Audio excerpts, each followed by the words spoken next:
see a dream in the night and you wake up and you laugh it out. That's more natural reaction. But if you can't get serious, I won $1 million lottery in my dream. Where is it? I need the money. And people will laugh at you. You say, come on, come out of it. So you can't take the dream seriously. So the same way, live in the world, enjoy the world, but consider it as a dream, not as a reality. So that's where we suffer. So it's up to you how you want to look at the universe. It's a shift of consciousness.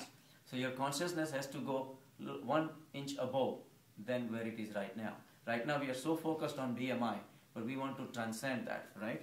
So they say the rope, whether you want to look at it as a rope or a snake, it's up to you. It's totally up to you. In the light, if you don't have enough light, you cannot look at it as a snake. But if somebody throws a light, oh no, it's a rope. Oh no, then it's all right. I thought it was a snake. So it's totally up to you. So your perception changes once you have a true knowledge. The same way, this is where Shankaracharya comes in. He wants to give us the true knowledge by all these arguments, So they say for a prepared student, exam is easy. For unprepared student, exam is not easy. Harder. So he looks at the exam as very hard, tough challenge, The other one say, okay, no problem, no big deal. And then he gives all these examples. He says, like if you're traveling in a boat and the whole people on the shore seems to be moving, but it's the boat. The problem is the boat. It's you, not the shore or the people. So it's the defective eyes that gives us the problem with the defective picture, basically. So consciousness is consciousness. Now the total consciousness, which was always there, it is here, right now. There has never been a change. Whatever has been happening is inside change, but the total consciousness is always there. And the past, if you really analyze the whole situation, the past or the future is meaningless. Because, again, it's the creation of the mind. The mind created the time. So they say, okay, I was 10 years old, I was 5 years old, this and that. But it really doesn't matter. Because those are the images stored by your mind and you're playing with it. So they say past is not important. Same way, in the future is not that important because it's not real. It's not real. It might happen, it might not happen. It may happen, may not happen. Besides the point, what are you using to project the future as what? Past. Again, it's your desire based on past. Okay, I had such and such amount of money, right? And now I have less. I have 30% less. But I want more. So I want to do this. So the ego comes into the play and I want to change my future, this and that, based on the past, right? So again, you're assimilating all the concepts of time. If you forget about the past, if you forget about the future, you have nothing else left but to live in the present and enjoy. So most of our miseries come, that's where Vijay says, what is the true knowledge? True knowledge is you give up the regrets of the past, anxieties of the future, and attachment to the present. Those three are the knots of the heart, they call in spirituality. These are the 3 knots you have to unwind. So that Vishuddha Chakra is what clears out that. So that's where you should concentrate. So in Vishuddha Chakra it gives you the true knowledge. So it relieves you of the burdens and the bondages of the past, present and future. So everything is a bondage. So now, if you really look at it from the argumentative point of view, everything is a thought. You transcend the mind, the thought of mind disappears. Thought of time disappears, thought of space disappears, thought of everything disappears, then thought of past events should disappear, thought of future events should disappear. So now what else do you have to do? If you're not worried or not guilty of whatever happened in the past, so your regrets are gone, if you don't care about what is going to happen in the future, because every single moment is a change. That is changing. The consciousness is playing in front of your eyes, right? It's changing all the time. Same consciousness goes around, comes back again, changing the forms again, right? At the BMI level. You think your father is there, next time you see he's dead, then you say your mother is here, then your mother is dead. But that consciousness never left. Consciousness went around and brought another child in front of you and say, oh, now the child is born. It's like you say, oh, the sun is rising. Sun is not rising. We are twisting. The earth is rotating. To us, the sun is rising. Sun was always there. The same way consciousness is always here in one form or the other. People just keep changing. People are changing, they're getting old, and they die, and the new ones keep coming, but it's the same consciousness. Imagine 165 million years ago, there were no human beings. Where were we? We were dinosaurs. We could be jumping on each other, killing each other, eating plants, whatever, ruling this earth, and the same molecules got destroyed, went into the soil. From the soil came food and created us. So what changed meanwhile? Only the ideas, the BMI instrument is going through the change. BMI is an instrument of change, so it can change. Our ideas change, our thoughts change, our levels of living change. Animals used to live totally at the body level, body instincts. They want to eat, drink, be merry, and whatever happens, and they live, right? But then came the human being. Then we started holding things. Then I want to possess. The ego came. All these things changes are happening at the BMI level. Consciousness has never changed. Consciousness cannot change. Consciousness change to what? Everything is consciousness. How can consciousness change into anything else? Because everything it changes into will be also consciousness. So consciousness in a true form cannot change. So no change has ever happened. Evolution has never taken place. Evolution has taken place at the BMI level. So that's where all these things have happened. So now, fortunately, we've been given that instrument that is perfectly refined for us to realize ourselves, to come back into the full circle. Just the way the tree, bears the flowers and the fruits and ultimately seeds. And then the seeds, given the right environment, will create another new tree again. So now we are at the flowering stage. So we are flowering. The BMI is now transcending. The consciousness, we are approaching that stage. And we should really grab that opportunity and realize our true nature. And human beings, the human beings are the only one who have that capacity. So we have that capacity today, and if we don't use it, we will lose it. And it's been, evolutionary speaking, that has always happened. Ostriches used to have big wings. They stop using tail. it, they can't fly anymore. So Same thing with the tail. yeah, the same thing with the tail. We have no use for the tail, so we forget it, and we drop the use of it, and then you lose the tail.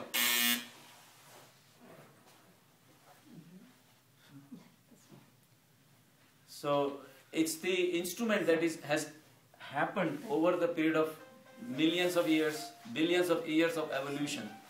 So again, the evolution has taken only at the place of the mind level, and all this perception has been going on. So the evolution ultimately has created a beautiful flower. So we are flowering. That's what Eckhart Tolle says, that we are flowering. The flowers are everywhere. Because he starts his book that way, right? The New Earth. New Earth. It's so beautiful. The first chapter he has, Eckhart Tolle, you should read that. It's a beautiful book. He's saying that, certain million or 2 or 3 million years back, the first flower came into existence. Before that, there were no flowers. Everything was monochromic. It was all green color. Everything. There were no colors. In fact, there was no need for colors, because the animals did not have color vision. So the colors came out of a single source of white light. White light broke down into 7 colors. And that's when the flowers started developing all these colors and beautiful shape and size and all these things. So on the plant side, that was the height of evolution. And imagine what took place after that, because once the flowers came, then the color vision developed, because then the insects, they had to start differentiating yellow flower to the white flower to the pink flower, because they were becoming flower specific. All the nectar was created was by one particular flower would be feeding one type of insects. So it was very important for the insects to develop color vision. Otherwise they will miss, right? Otherwise they will bump into the wrong things. So it was very fine. So it was an interplay of the consciousness playing with the matter, and the evolution was continuous upgrading of the consciousness versus the matter. So both the things were important. For the consciousness to come out of its own, whatever the grip that it has been, to realize itself, it had to evolve. And whatever was not sinking in with that evolution was being dropped out. Some dumb animal could not survive, so be it. So recycle and make a new animal that can. The same way, if we have that instrument, we're not using it. Trial and error. Yeah, trial and error has always been going on. Always been going. And No, consciousness is always time. Yeah. It's not in rush. Yeah. Because time is a relative concept. We are in rush. No, I have one question. Yes. So you are saying that everything is Maya. But how is that everybody becomes old? We were small children. You are also small. Right. I grew up, you grew up. Right. But everybody is like in consonance. I mean, you Because see it's the same me. consciousness. Huh? It's the same consciousness everywhere. Oh, I see. Because right behind you, what is it? Okay. When you go into meditation, you're going to feel the same consciousness as I'm going to feel. So ultimately, consciousness is a big pool. Okay. Right? See, that's why we have to have a concept of the total picture. Like for example, you look at a country, right?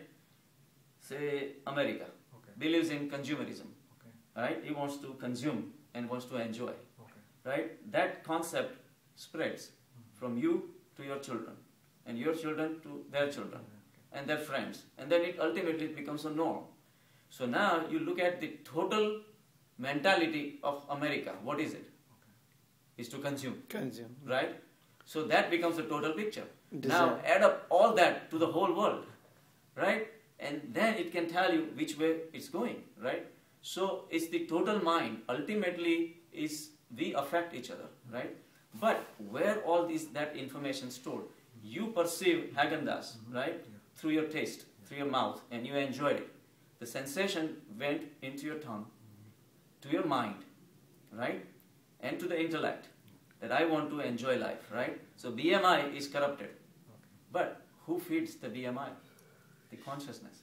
So every single thing that you do, every single thought that you create is ultimately recorded in consciousness.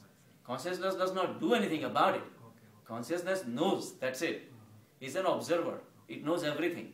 And consciousness is very conscious. Very conscious. So ultimately it is fed into the consciousness level. So ultimately it's the consciousness that is operating at a very, very big scale.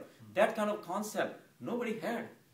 Until I read these books, and the rishis had that concept of total mind of humanity, total awareness of the humanity. It's the same. Awareness, existence is all the same. So ultimately all this data is fed into the data bank is the consciousness. That's why they say that God knows everything. Every single thing, even if you don't say anything, you speak, you don't even speak, you think. Think about it. He knows. He knows. He knows. And it's unbelievable.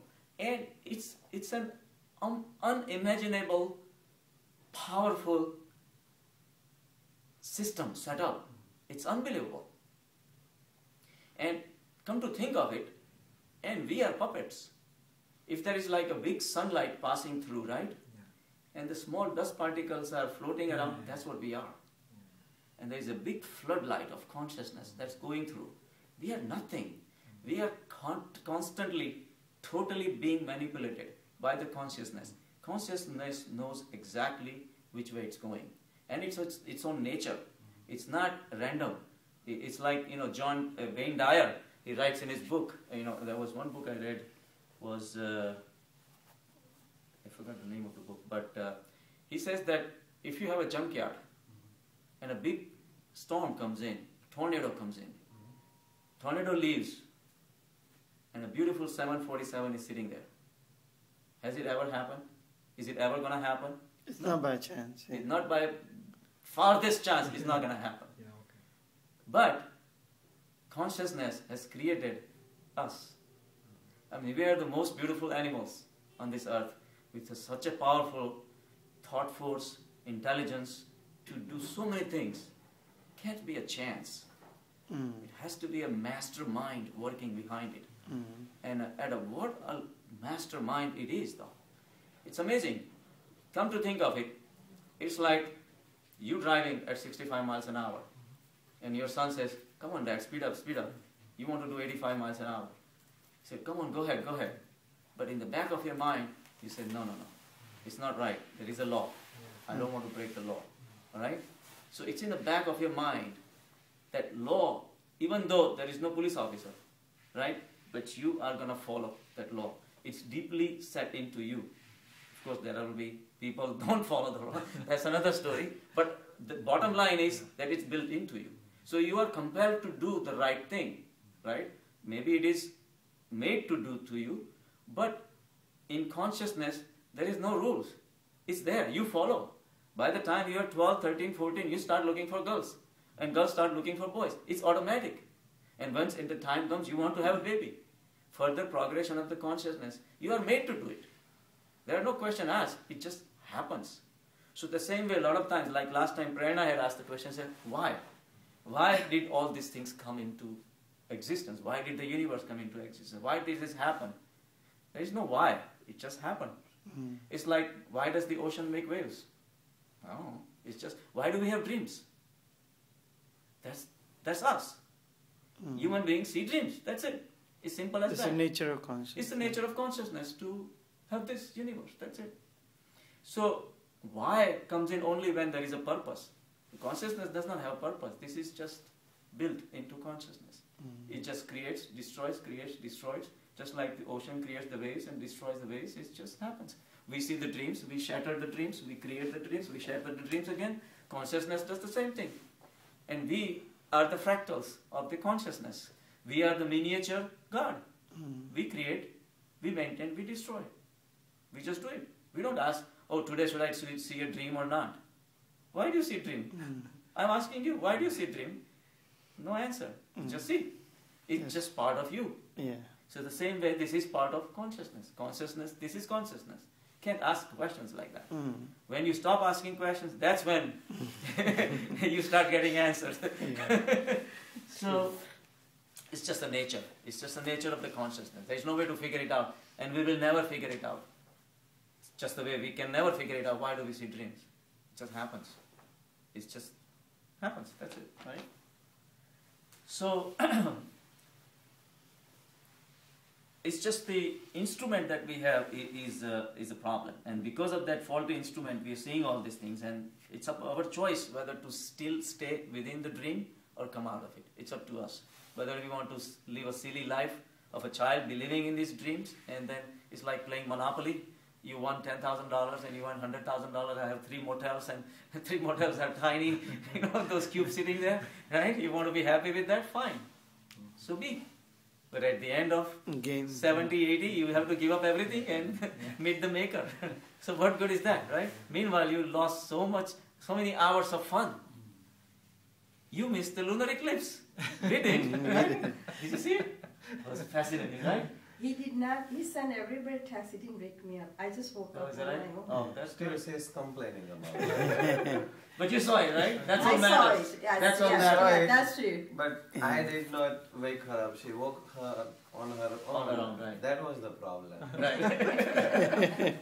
No, I saw it was so But beautiful. either way, it was magical. It was, Yeah. I mean, the moon was looking like sun, evening sun. Yeah. So beautiful. 3 o'clock in the morning. Oh, it was 2:41. So nice, right? I wish, everybody could say it. It was so beautiful. So these are... Did you take picture? I didn't think he could. No, we have a picture. We have pictures. There are people who do the job for us. So, internet is so nice. Yeah. So here I'm texting, we are like texting each other. So come on guys, cheer up, bottoms up. At the 3 o'clock in the morning, we had such a great time. So there are pleasures, and these are priceless. You can't put a price tag to these things, and these are the pleasures. We should smell the roses. We should enjoy this life. Put your hand in the Things that sand. you really like. What's that? Put your hand in the sand and feel the sand. Yeah, anything. Yeah, exactly. I had one patient. She came with a bad infection in the hand, right? And I said, how did it happen? He said, well, I had a cut and I did the gardening and all that. So I said, you're going to have to start wearing gloves. He said, That filth of the soil, he says, you can't take that away from me. It's just unique. It's just the way, these are the small things, but they matter a lot. And these are the things that gives you true pleasure. And every single interaction we have with anyone, try to sense how that pleasure is most of the times, not most of the time, all of the time, real pleasure is at the consciousness to consciousness level. When I'm hanging out with my friends, I forget about everything. For me, it is my consciousness interacting with their consciousness. I drop everything, what they are, how much they have, what we're going to do to give each other gifts, nothing. Just being is all that matters. And if we start enjoying every single moment, thinking that this is the only moment we have, and it is really, past or future doesn't really matter. So then your life will become so enjoyable, so meaningful. Every single patient walks in and you look at them as your friend, your brother, your sister, your son. You know, a lot of these 20, 22-year-old ABCDs come in my office, right? I look at them as like Chanel, okay, come on. It's so much enjoyable. You do the same thing, the same charge, same money, but in a different way.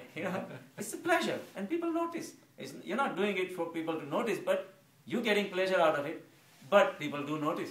I had one guy, I told you about the Jai. He went to India actually to get 2 years of training in Vedants. He finished his college. Now he's going to go for med school, but he wants to take 2 years off. And he's part of the Swadhyaya and all that. And he's gone to India to do 2 years of Vedanta study. And they wake up, same thing, 5 o'clock in the morning. And they have the raw food pretty much all day. And then 2 hours of lectures on Vedants, meditations, and all these things. But he loves it. And he was shadowing me. He just came because he wanted to apply for the med school. So he was shadowing me, and then, I took him around, basically all day long. So he would hang out with me to see all the patients and all that. And I didn't think much of it, but obviously spiritual discussions will come, especially after the patients leave. Somebody's diabetic, and I said, look at this and that and all that. But then he gathered, and then now he did like 3 or 4 weeks, and then he tells, because he has a whole family, it's like 35, 40 people come. And now he tells everybody, he's the right guy. He's taking care of you like his family. People observe, and it comes out. And meanwhile, you're having fun. So it works out both ways. So how can you go wrong? So these are the pleasures at the consciousness level. So at the mind and the intellect level, there's going to be limitations. At the mind level, I may say that I want to charge X amount of money, and intellect says that I'm getting richer and I'm getting poorer or this and that. But it is waxing and waning. But at the consciousness level, the reward, and God does not forget. Any transaction is rewarded right away. You do something good, at least inside you feel good. Whether you get a reward in a material form or not, that's another story. But when you did it, you had a pleasure. And that pleasure is a reward. So reward is always there. So the consciousness has set up everything so beautiful.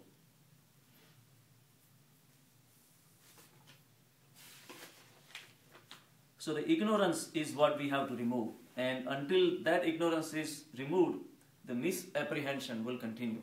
We will keep on looking it as a snake, and we will not see it as a rope. We will always see as a ghost, not as a post.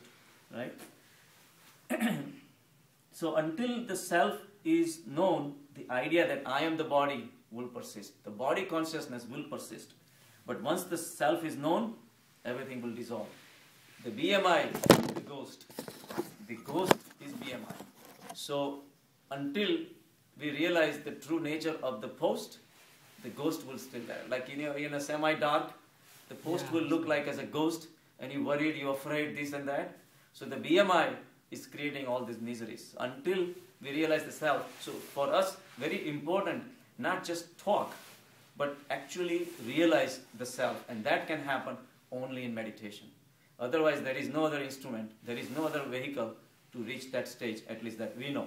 It's been highly recommended by pretty much all the religions. Meditation is extremely important.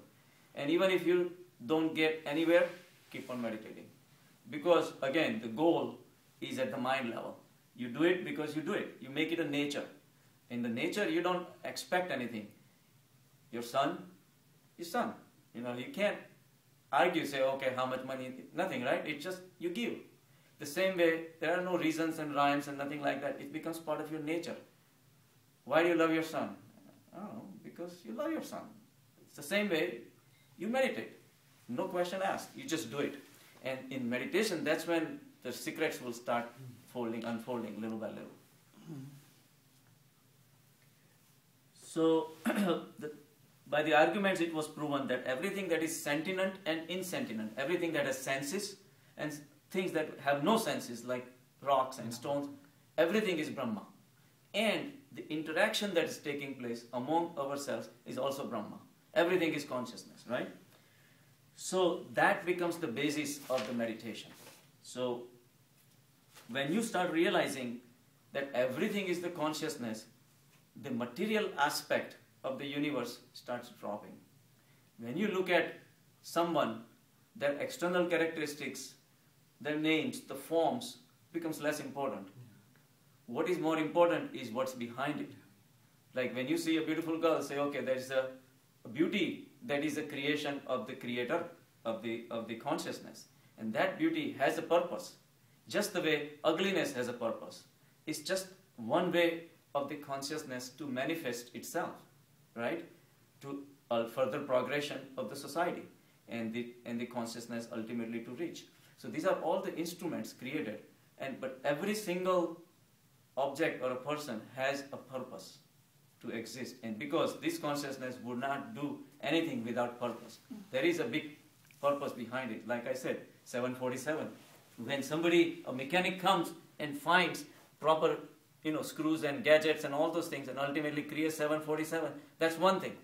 But there was a purpose behind it, there was a mind behind it, there was that intelligence behind it.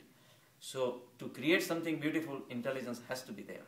And that's the super intelligence, that even more than what we can imagine, it exists, So, so everything has a purpose. So whenever you see something, instead of judging it, you see it as a part of the consciousness. And that's what it is. So when you start seeing everything as a part of consciousness, including our interactions with everybody, that's when that becomes the basis of the meditation.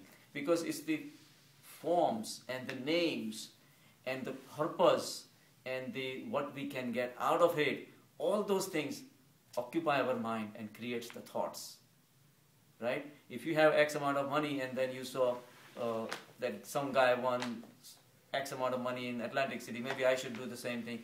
This guy was playing lotto, maybe I should do the same thing. But all these things has a purpose, your purpose. You're at the mind level, at the very small scale, you want to do things, right? But that purpose makes us fumble, and that creates the unnecessary thoughts. But when you start realizing everything consciousness, what is there to gain? Gain or lose or nothing like that. So that's where the mind starts quieting down. So because when you realize everything is nothing but Brahma, what's the point, So everything is inclusive, basically. So this is start spending your time realizing the self at all the times. While experiencing the fruits of past action, you need not be anxious of anything. See, whatever is going to happen, whatever you're experiencing right now is the fruit of the actions that were done by you in the past, right? You may be making money, but then again, it's a reward of whatever good things you did in the past.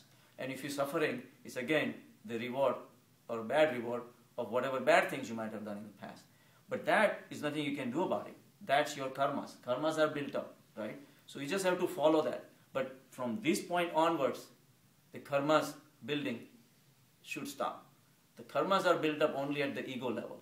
When you're doing any purposeful activity, I want to do this, I want to do this, I want to acquire, that's when the karmas build up, right? So if you realize self everywhere, and you give up your desire to accumulate, desire to hold, all these things, then little by little, your mind starts quieting down. And then at some point, if the action is not created by the ego was not behind the action, that means the reward of that action cannot go anywhere. And as Chinmayanand says, if you move, and like you were in a certain town and you moved out, the karma knows. So if the mail will be directed to the new town, but you